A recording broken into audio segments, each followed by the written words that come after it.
Hi, everybody. Welcome to Coaches on a Mission. I'm Dallas Travers. This show is where you're going to get a front row seat to real-time coaching so that you can do two things. First, apply the strategies that we coach around here, apply them to your business. But secondly, I want you to be able to experience what I feel is my unique approach to coaching, and I want you to experience it in real time. I am on a mission to make coaches better at business and better at coaching. So I'm really excited that you're here and that you're listening. Every episode of Coaches on a Mission, I take a volunteer through a challenge that they're facing, sometimes an opportunity that they're facing in their business. And you're going to hear everything.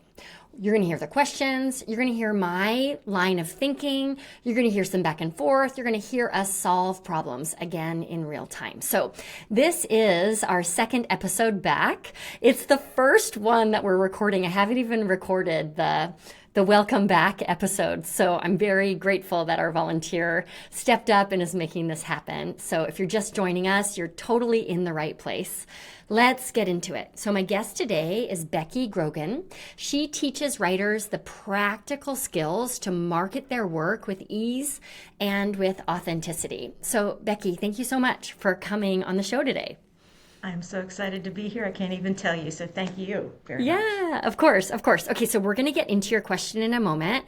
But as you know, I always love asking volunteers how it's going for them in the Hive. So what's it been like so far? It has been such a great learning experience, and I get the most joy out of working with the other coaches. Yeah. Because they have so many success stories, but yet we all have issues that we can learn from one another. And so to me, that's the most value, is actually feeling like I'm not by myself when I'm asking these questions, even if I don't know what I'm trying to ask. Yeah. So that's been really beneficial for me. Yeah, like one of the pillars we strive to live by and create a community around is normalizing the roller coaster. Which means celebrating and owning the highs, right? But also really normalizing the fact that some days it's you and your laptop and Canva and it's not going well, right? Yeah, I've been there. I have so been there. Totally. I actually was playing around with ChatGPT today. I'm so glad Tracy, so for everyone listening, Tracy is my sister, but she's also the client success manager for the Hive. So I was playing around with ChatGPT today, asking Chat to make some photos of me. And Tracy was like, you need to back away. You need to close your computer down and stop, because I've lost all sense of what looks good. She's like, those photos do not look like you. They look like AI generated versions of you. Stop. But I was right in Canva, right? Making all these. I made a background for Zoom with me and Jamie from the Outlander, and I'm There you laying go. in his arms, and I replaced my face over top of Claire. And it's really funny because when I put it on, people don't realize that it's me. I'm gonna make it my Right. Christmas card. Yeah. That's hilarious. So when I say sometimes it's you alone with Canva, correction, it's us wasting time in Canva instead of building our businesses. So let's put a stop to that, shall we? And dig into your question today. Can you fill me and our listeners in on what it is you want some support around today? Yes, I am. My goal is to have 2 group coaching pods or cohorts, whichever you want to call them. And one of the things that I run into is that I overteach, and I don't want to overwhelm, especially the group that has emerging authors in it. And I want to work with them because hopefully when you start writing your book, you can start getting good marketing habits. But just as a writer always knows the story and assumes the reader understands what's going on, it's the same with me. I think you know more than you probably do, and I want to just keep telling you all of these things that can help you. And then I get that, and it really upsets me if I feel like I'm not helping the people I'm supposed to be coaching. And I want to give value, but it becomes very difficult for me to separate, okay, this is too much. Yeah. You are going to get value. It doesn't have to be like a 1,000-page book. It needs to be less. Right. Yeah. It's so interesting that you bring this up because I think I'm more comfortable over teaching than I am hitting that sweet spot. And we could go into a whole psychological evaluation about where that comes from. Right. So I just want to normalize that you are not alone in this. And I'll never forget, this was a long time ago. But this was way back when I worked with actors, so a former life. And I had this weekend intensive. It was called the Actor's Business Blueprint, where I taught you everything I knew that you should do to move your acting career along. And it was 2 full days. And at the end, I remember people would be walking out of the room. This was back in the day when it was like a live in-person experience. Mm-hmm. And people would be walking out of the room, like giving me hugs, feeling so satisfied. But often they would say, "That was awesome. I don't quite know where to start or what to do because I have so much information. Thank you so much." So they thought also like, ooh, this must be good because it was so much. And I thought, right. Yay, I gave them so much. It must be good. But people couldn't act on it because it was information overload. And then I heard this quote. Yeah, way too much to absorb.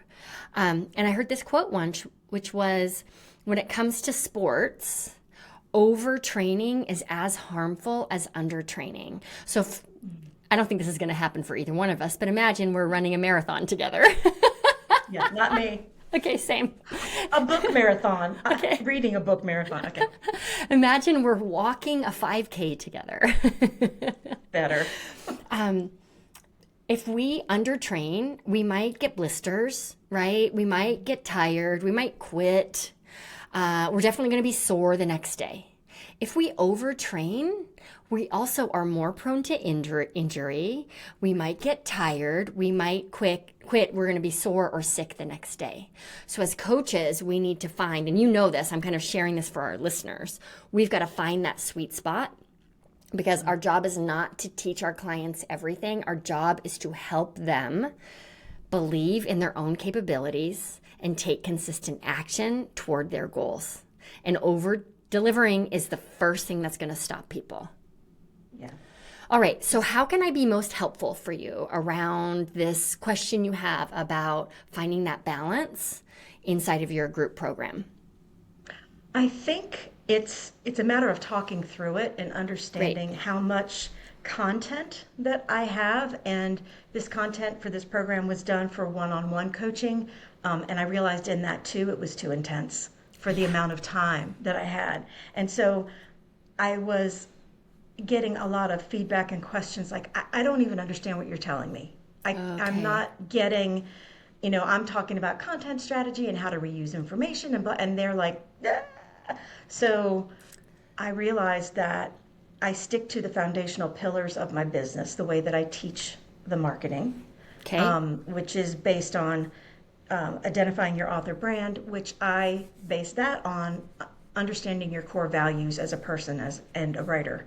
Because I think that if you don't know that, there's no way you're going to be able to go forward with messaging and understanding who you're trying to reach. Yep. So that is foundational. And then once you do that, then you identify who the reader is. Who is that person that you connect with? From there, if you have those 2 steps down, that's when you are able to understand the messaging that's going to reach those people. And that has to come from who you are and why they are drawn to you and your work. So those 2 steps are what I want to base my coaching program around, is teaching emerging authors these 2 steps and how to make them understandable. Because value-based coaching, you have to dig deep.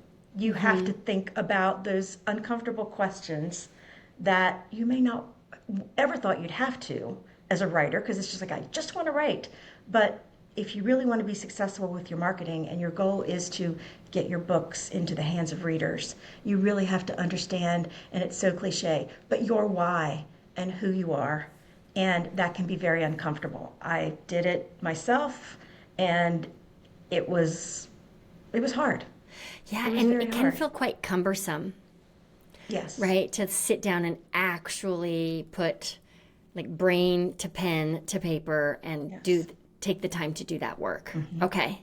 Yes. So I want to make sure I understand. I heard you talk about understanding your brand, which is 3 parts: values, your ideal reader, and then I wrote it down as know thyself. So like understand who you are. And then is there a second piece of message? I think you lost me a little bit there around the structure. Overteaching. See, you see why. So actually, the knowing yourself and understanding your core values, that is your brand. You are your brand. It's Yep. part of you. Okay. So that once you understand that and you know why you're writing, what themes run through your books, then ideal reader, identifying that person, that's a separate pillar. And that's using what you learned in the first part Yep. to really understand who this reader is, why they're attracted to you, how you relate and connect, and why they love and want the things you're writing about.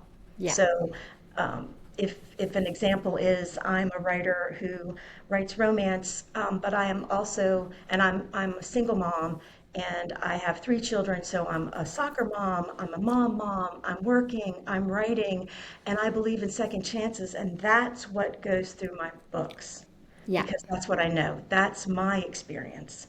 Got it. So your reader is drawn to those things because maybe they're experiencing the same things or they want to Yeah. see the happy ending of a second chance or a woman finding her power again. Yeah. So that's the delineation between knowing yourself and then understanding your reader. Got it. So if this was a 3-step process on identifying your author brand, step 1 is clarifying your values. Step 2 is understanding your why. And step 3 is infusing those 2 things into defining your ideal reader. Yes. That's Great. it. That's it. Yeah. Then That's it. done. So no content strategy, no repurposing. No. Good. Not until you understand those things because I ask writers all the time, if I'm a reader and I bring your book and I've never read your writing, and I bring the book to you and I say, Dallas, what can I expect from this book? Mm-hmm. And if you can't tell me it's about hope and second chances and women finding strength through adversity or whatever it is, if you can't define that, it's almost like defining your ideal client, right? Yeah. This is what I write, this is who I am. So when I pick up an author that I love, I may be like, oh, I know this is going to be funny. I know there's going to be emotional strength in the female characters. I know there will be a happy ending, but there's going to be a transformation, and I'm going to experience that. And I'm going to close that book and be like, oh, she never disappoints me. He never Yes. disappoints me when I pick up one of their books because I know that person who's writing it. I trust them. I know about them. You know, Yeah. I don't have to know how many times they brush their teeth a day, but I know from watching them or being part of their newsletter that these are people, or this one in particular, she's funny, she's real. She has days where she just wants to eat tacos and lay on the couch, and she loves to share that with people because she's like, you know what? I'm not Superwoman, but I will give you funny. I Yeah. will give you funny, and you are going to laugh out loud. And that's what I get. Got So that's what I want writers to understand, that their readers need to know and like and trust them Yep. before they're going to purchase their books. Yes. So just sometimes inspiration hits me. What I'm getting here is you have a formula to help authors build a community of like ride or die readers. Readers who like count down to the release of their next book, who always know what they're going to be getting, who recommend your books without ever reading the next one because they know and trust you so much. They understand the world that you build over and over again. Great. That is it. That's what Yeah. you want. And that's what I want for the people that I coach. I want them to have those, build that audience and find those people who are expecting and waiting and anticipating that book. Yep. And will Great. refer you to others because we know Yeah. referral's the best. Yep. Great. Okay. So your approach to branding is all about building an audience of ride or die readers. We do that in 3 ways: understanding your own values, understanding your why as an author, but also as a human being on the planet. And then step 3, infusing those 2 things into defining their ideal reader. So they really understand who it is they're communicating with, and the readers therefore understand also who's communicating with them. So tell me more about now that we have the pillars, how can I be most helpful in helping you identify how much is enough without overwhelming people when it comes to the curriculum?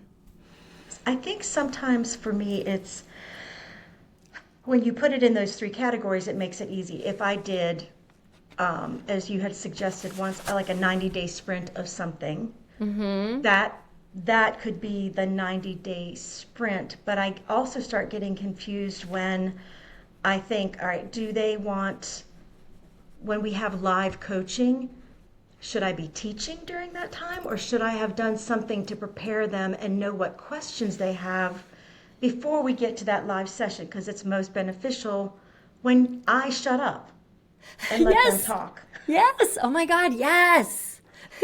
Yeah. Okay. So, So two things are coming to mind to me. You've got some questions just around like the structure and the rhythm of how you're delivering the content, which I'd love to address. And then I also believe wholeheartedly that when you have a secret formula, or I'm going to use the word rhythm again, to how your content is delivered, it grounds your students and clients. It helps them feel so much more comfortable, even if you never tell them, here's how I'm going to be delivering the content. It's like this quiet rhythm that everybody falls into.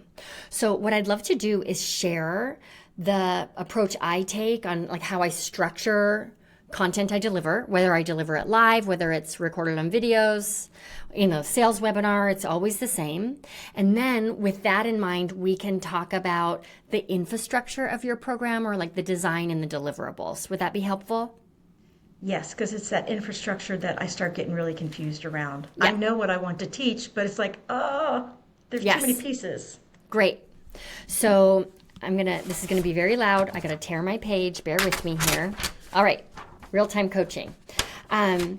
So let's just take one of your three pillars, either values, understanding your why, or defining your ideal reader. Any one of them will do, but let's work on one of them together as we go through this process. So which pillar is calling your name today? The values. The values. Great. It's the hardest one. Yeah, I'm going to pick the hardest one. Good. And I'm going to rip my paper too. Okay, here we go. 1, 2, 3, 5. There's 5 elements here, okay? Everybody write this down. When we're teaching, I'm going to back it up for a second. So we have this theme of values. Think of that as a broader umbrella. You're going to have likely a lot of different elements you're going to teach before they come up with their core values and defining what those words are and looking for how they show up in their lives, et cetera, et cetera. All right? So the umbrella is values. The first step before you even follow my 5S formula here, the first step is to just get clear on what are the individual micro elements that I need to teach under the umbrella of values in order to deliver the full picture of this curriculum. So let's make a list. In no particular order, what are the individual elements or steps or concepts or principles that you want to make sure you cover when you're teaching them how to identify and live by and communicate their values? Okay. Wow. Okay. The seat just got hot. Yeah, totally. Yes. Okay. So, the first thing would be to understand how you approach your core values. And we do it in a way that is based on Emotional Agility by Susan David. And so what you're doing is you are looking at your values based on yourself, not what society has taught you, not what your mom and dad expect, not what anybody tells you, but by what you need to be living a fulfilled life that is comfortable and aligned. Yep. And so that would be the first thing, is to understand that. So it sounds like the first thing is permission. right? Using emotional agility, right? But it sounds like the first step is me giving myself permission to just know and own my own values and quiet the noise outside. Great. Yes. Great. Yes. What might the second step in this values module be? It would be, wow, I'm thinking this through, so I'm sorry if I'm pausing. But No, this is my great. brain, This is real-time coaching. It's awesome. my gerbil on the wheel. It would be looking at, I provide a list from the emotional agility that has like 58 different values on it. And so actually looking at those and in your mind defining what those things mean to you and what happened to me and what happens to people I've coached through this is you narrow it down. You can only have between 4 and 6 values. You can't have 100. Yes. Right? So you have to really think about it and understand what those words mean to you. And so you have to work through it. There's exercises that we do. You keep like continuing, honing in and focusing on the ones that are really, really the ones you have to have. So you have to remember the word fulfilled. What do I need to live a fulfilled life? Being Great. kind might necessarily be part of me being fulfilled.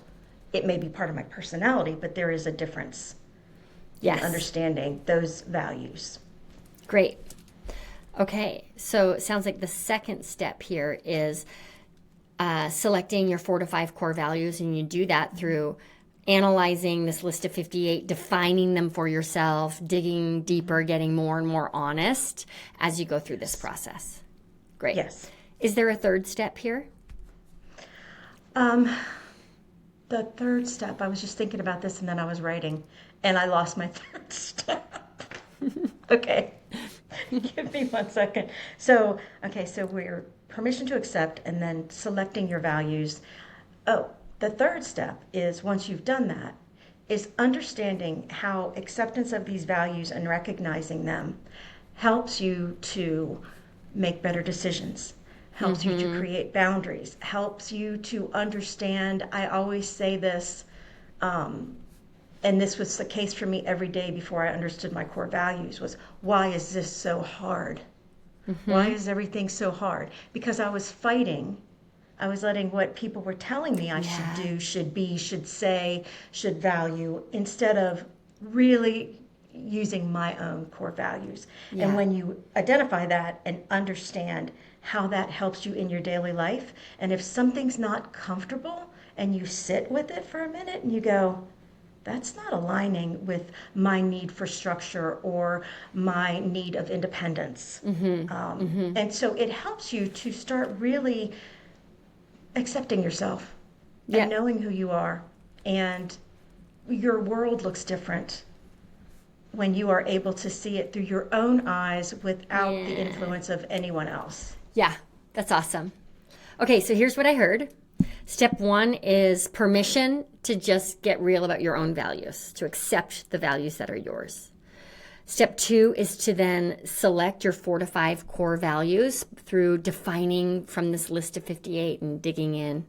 Step 3 then is to understand how you can use your values to set boundaries, to make decisions, to say yes or no to things. And then step 4 is true self-acceptance of who you are in the world and your own view of the world. Yes. Great. Yes. There's a step 0 and a step 0.1 as well. This is the same on every lesson every theme that you're going to teach on. So, and that is, what are they? Okay. What is this module about? Values. I'm going to define values first. So we always start with what it is. Module 2 is, why does this matter and how does it relate to the goal you have of getting more readers? So we have to connect the dots for people. That cannot be implied. Right. And then we move into, so that it would be, I guess, step 3, permission, right? Step 4, selecting your values. Step 5, using your values to make decisions and set boundaries. And step 6, self-acceptance and worldview. Wow, that sounds great. I know, sign me up, right? Okay, Whoa. so here's your next assignment. And you can bring this to a Hive call if you want my feedback, okay? Follow this same process for the other 2 steps in your signature system, understanding your why and defining your ideal reader. Both of those, I'm going to call them modules, all right? Both of those modules will each begin with the what is it, right? What does it mean to understand your ideal reader? And why does this matter? And then you'll have your steps.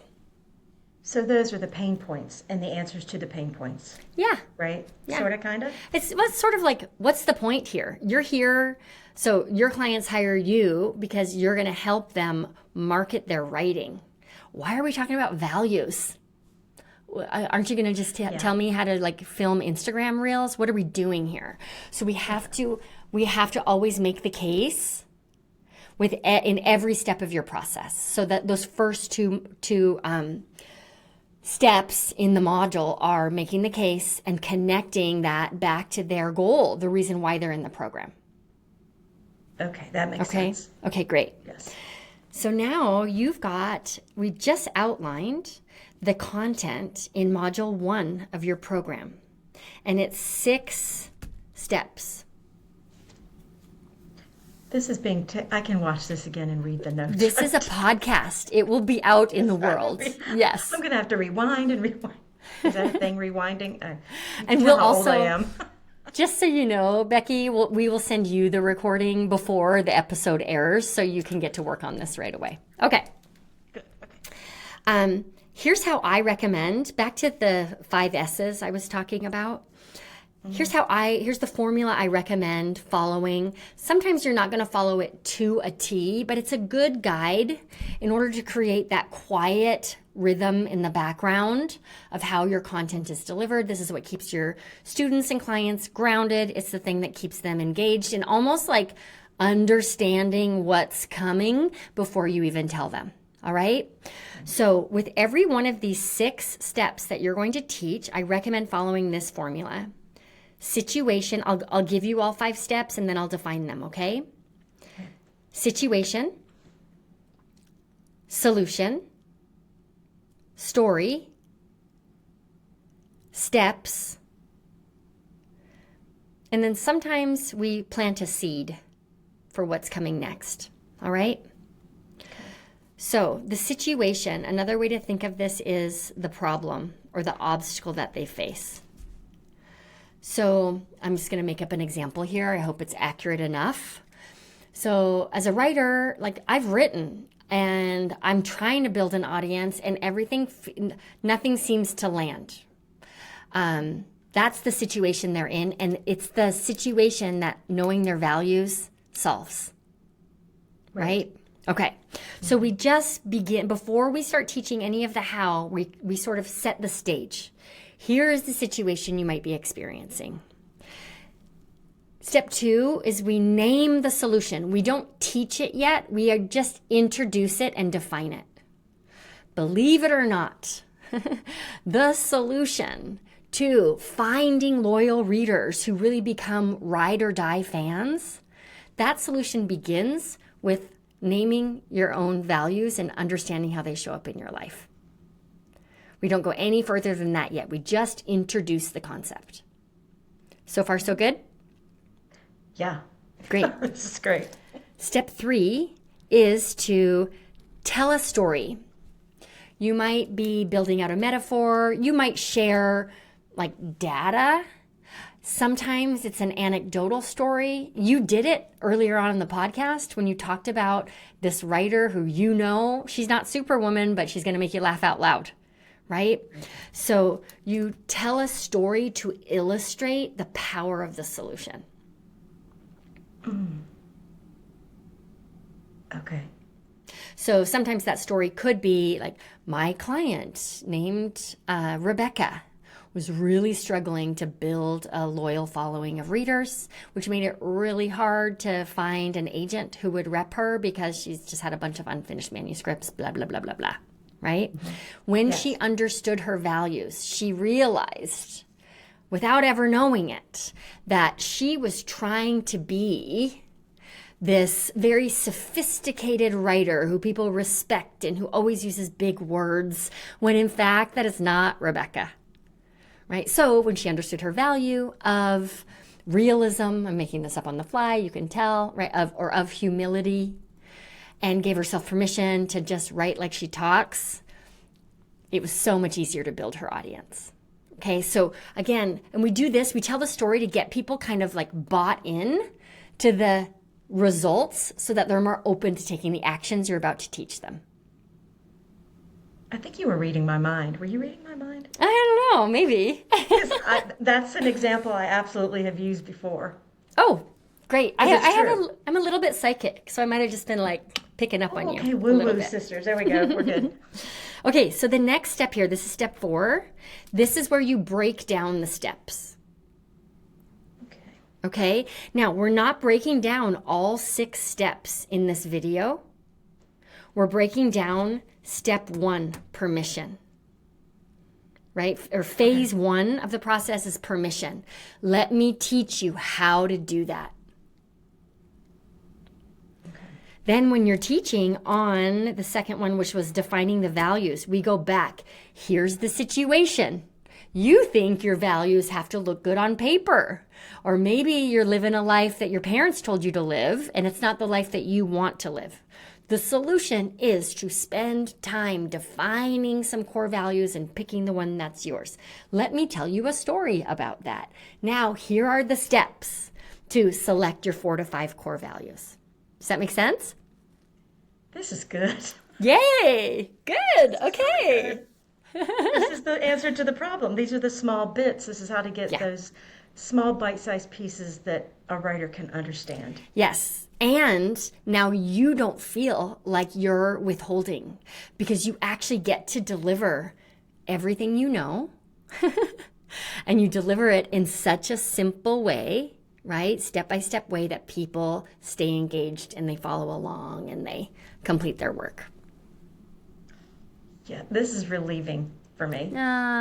Yay. Because it's been such a, it's been overwhelming to me. Yeah. And I think when I'm listening to you talk, if I'm interpreting this correctly, so every time I go to a new phase, I'm reiterating what I've taught them already. So that base just keeps building and building. And it's like, so it is all these connected, like a flow chart, these different boxes that all have to keep going back so that you get a really good understanding of why this is important and how this will help you. Yep, that's exactly it. That's exactly it. So if I answered that wrong, I would have been embarrassed. I know, right? So phase 1 of your program is values. Inside of phase 1, you're actually teaching 6 steps. Or inside, I'm gonna back it up and start over. Module 1 of your system is values. Inside of that module, you have 6 phases, right? The first one is like, what is it? And the second one is, why does it matter? Then the third one, permission, right? And then when you're teaching that phase, you teach that phase by walking them through these 5 steps. Then you move on to the next phase, which is selecting their own values. You walk them through the 5 steps. But those are like separate videos, if you will. Okay? Good. So the last S in this process is seeding, where you're like planting a seed about what comes next. Really, this is about connecting it back to their goal. So the seed you might plant here is something like, imagine how much easier it will feel to publish on Substack when you're only publishing stuff that aligns with your values instead of stuff you think you're supposed to be posting because some Substack expert told you to. So we're planting a seed about their future picture once they've completed the program. Yes. So that's what it will look like. Yeah. What it will look like to you, and it goes back to writers try to do all the things, and they wonder why nothing works, nothing sticks, nothing's pushing them forward, because they're not doing the things that they're comfortable with and that they can sustain, and that is part of their values. So, like I always tell people, you'll never see me dressed up like a hot dog dancing on TikTok, because that's really not who I am. Yeah. And so a couple of years ago, would I be like, oh, I have to do that to get my business to move forward? How awkward does that feel? Totally. When you're like, I can't do this, but everybody else is doing it, so I have to do it until I understand what my values allow me to do and do it well and be sustainable and consistent. Love it. With that. Yes. Okay. So we've identified the 3 themes or bigger pillars of your branding process. We then talked about how to take each pillar and break it into phases. And then we talked about how to teach each phase following this 5S system: situation, solution, story, steps, seed. Yes. All right. Let's shift gears, if it's okay with you, and address the questions that you have about the design and the delivery.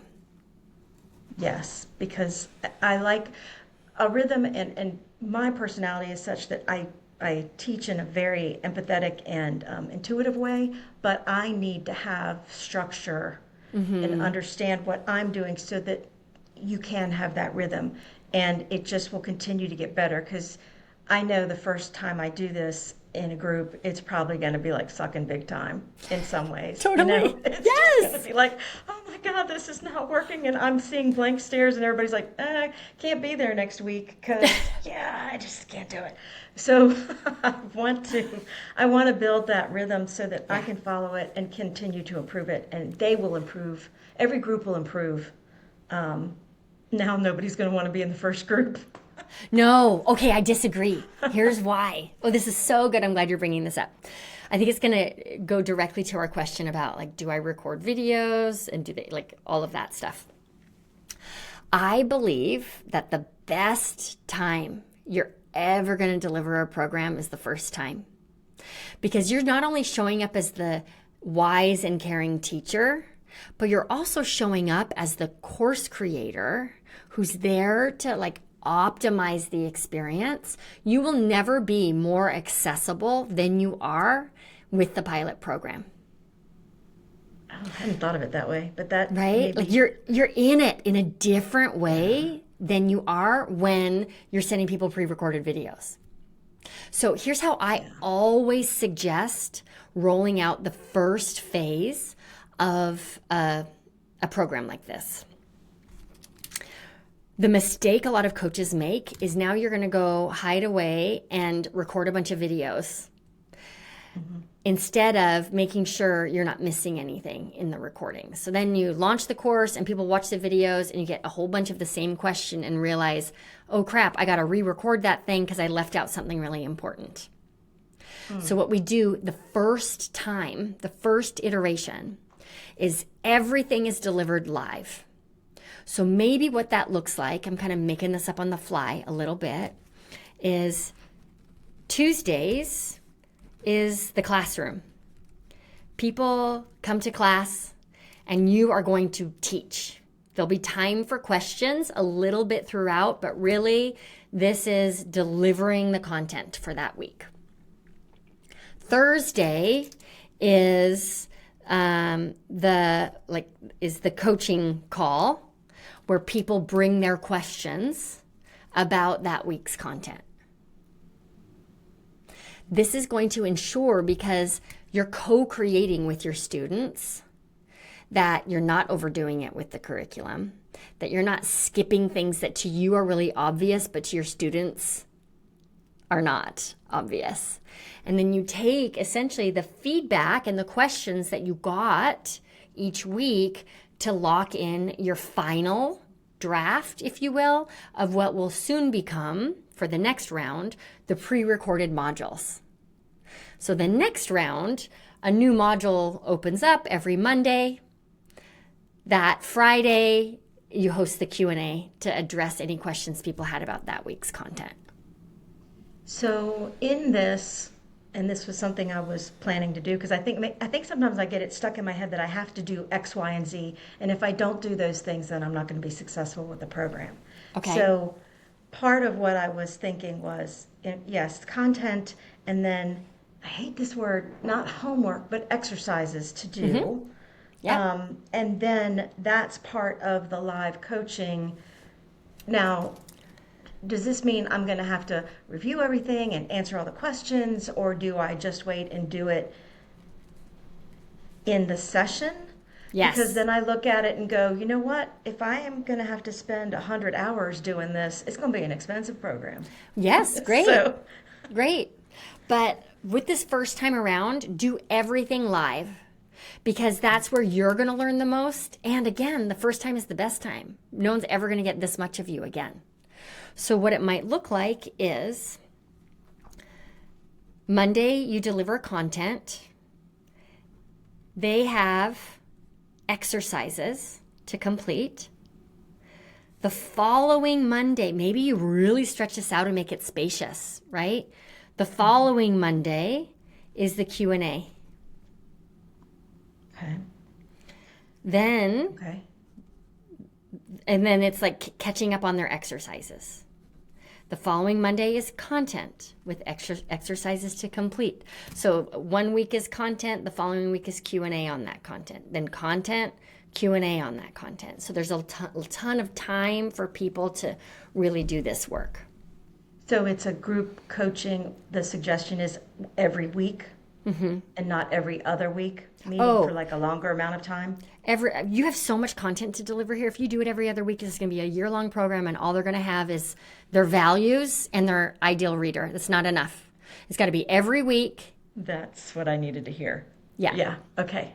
And plus, as the person designing this, it's going to be hard for you to like immerse yourself in the development of the program. You're always going to be kind of catching up on, wait, okay, what did we do the week before last? So get yourself in it and stay in that immersive experience so you can make it the best possible experience for your students, but also the best possible experience for yourself to then turn it into something that's more evergreen.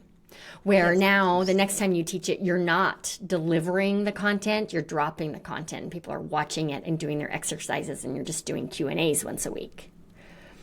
Oh. Okay. Yeah, because this is where I start getting the confusing part, because I'm like, all right, so every other week we meet for an hour and a half and then discuss and whatever. So no, once a week, an hour and a half a week. What do you think is beneficial? I've been doing this for a really long time. An hour is never long enough. Okay. It just isn't. And you're working with writers. They're thoughtful and like wordy people. You're having conversations about values. That's a really big deal. Yeah. Now, I'm a maniac and could like live on Zoom. I love it. I don't know if you were there, but we had a Hive call like the month before last that ended up being almost 3 hours long. I might have been there. But you probably didn't last. Yeah. I know. I'm the one that's like, all right, I am there early. Matthew's always like, Becky, you're only 20 minutes early today. What's wrong? I'm like, oh, I'm busy. It's like, I can't get off the call because, I don't want to be rude, and I'll just stay here until I have to go to the bathroom, and then I gotta go. Yeah. So I feel like 90 minutes is a sweet spot for most people. Okay. So if you met weekly for 90 minutes, following this rotation of week 1, content, week 2, Q&A, week 3, content, week 4, Q&A, for the pilot program, this is going to inform what your final recorded content will be. And then it's the content with a schedule for them to go through the content on time, and you've got your weekly calls. And then when I'm discussing this or putting this out there to talk about this program, I would think that, well, I'm going to see where they are on the pain ladder. Yeah. Right? And then really appeal to, this is this is who I need, who needs to be in this program. And at the end of it, you will get, a good understanding of your core values, which will then, then you can identify your reader. And then after that, that's when the content part would come in. But I don't need to worry about that right now because I just need to get them in this, these pillars and in these phases so that they can get a good handle on why this is necessary for them. Yes. In order to be comfortable with their marketing. Yep. So course number 1 or program number 1 is, this is not what we're going to call it, but it's like author marketing foundations. And then we move on to which is 101. And then 201 is the content, right? And 301 is something else. But then we're piling too much on. So I love this little container that you've created here. It's such a clear deliverable, right? Like you're going to have everything you need in place to build a community of ride or die readers. So that's your audience. And that's what everybody asks about. How do I build an audience? Yeah. Okay. How We'll do I get to find that. these people? Right. Yeah. But before we start in this, I would really recommend this positioning on the sales, on the sales page and in your emails. Really make the case that if you do not have these foundations in place, you are going to waste hours and dollars. I know you want to know the tactics to finding readers, but we cannot get tactical until you know these core things. Yes, and that is my soapbox right there. Yeah. These are This is foundational marketing. This is what you need to be able to do any marketing for the rest of the time that you're marketing for your books. Yeah. You know what's coming up for me, and then we'll wrap up here, but foundational, I find myself relating to that word as like basic or for newbies, and that's not how you're using it, but I worry that it's going to get misunderstood. And so instead of what if we called it the lifeblood of your marketing? So instead of foundations, which feels like, oh, I need something more advanced, right? Something about like, this is the lifeblood, this is the through line, something less basic sounding. That's just like about baseline, but lifeblood sounds really violent. It's like, go Dallas, be violent. Yeah. Okay. Yeah. But something like that, like, or the heartbeat, like, right. This is the heartbeat of any marketing strategy, which is just different from foundations, right? Foundations sort of right away. I'm assuming it's going to be kind of boring and basic, and I want to get to the fun stuff. But boy, the heartbeat of your author voice and your marketing plan are these 3 pieces. It's amazing. I work with words and I never can find them when I need them. Oh, yeah, because you're too close to it when it's your own business, right? You're too close to it. Like, yeah, and I always think it sounds funky. Like people be like, oh, that's so cheesy. But when you really think about it in context and what it means, and of course I will ruminate on this and figure out, what's going to be the best for this. But this makes total sense because I have been using foundational, and I always say, well, you're not going to hang pictures on the wall if you don't have a foundation for your house. And so that's, you're not going to go out and do messaging and ads or whatever you're comfortable with if you don't have a good understanding of why you're doing it. So, it still also feels like a punishment. Like, now I'm grounded. I gotta nobody looks at the foundation. No one cares about the foundation of a house. They care about the art on the wall. And everybody uses it too. So I think that's a lot of the problem is like getting away from, because this is not the usual way that people teach marketing. This is a different approach, and a lot of people don't agree with it, and that's okay. This is what I believe, and so this is what I can teach because this is what I feel is the right way. Yeah. But foundational is what I always hear, and I want them to know this is the heartbeat of your marketing. I actually like heartbeat a lot. I also I'm just going to put a vote in for Ride or Die Readers. I love that name for the course. I've said it 4 times now. I'm trying to get it in there for you. I saw a podcast earlier where you had someone on there that you'd known for 11 years, and it was like she was your ride or die. Yeah. And I listen to country music, so I'm always ride or die. There you go. So that's great. That's great. That's good. So this helps me think outside of the box, which I need to do. Yeah. Because this is a different type of program, so it needs a different name. Yeah. Yes. So that way people can't make assumptions about what they think it is. right? All right, so what are your next 2 action steps after our conversation today? So you can put this into action. I am going to go through and use these steps with the overarching values and go through and look at those phases and then the 5 S's and really flesh this out so I can see how my information can be broken down so it's bite-sized and it's usable and everyone knows exactly the value and that they're going to get and the problem that this is going to solve. Yeah.